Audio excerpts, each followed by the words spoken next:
koja je igralo prvo svjetsko prvenstvo u nogometu. Uoči utakmice s Japanom proslavio je 102. rođendan. Od svih igrača najbolje kaže kapetan Vatrenih. Najbolje. Da.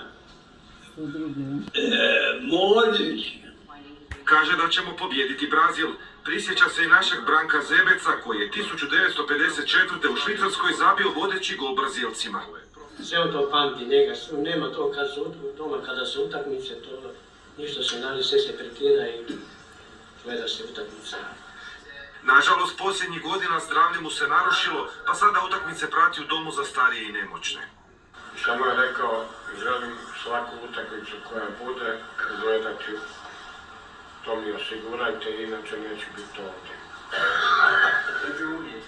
To je bilo uvijek. U boji za narod svoj. I tu je navijačkim ludilom zarazio i mlađe. Bili smo napeti svi.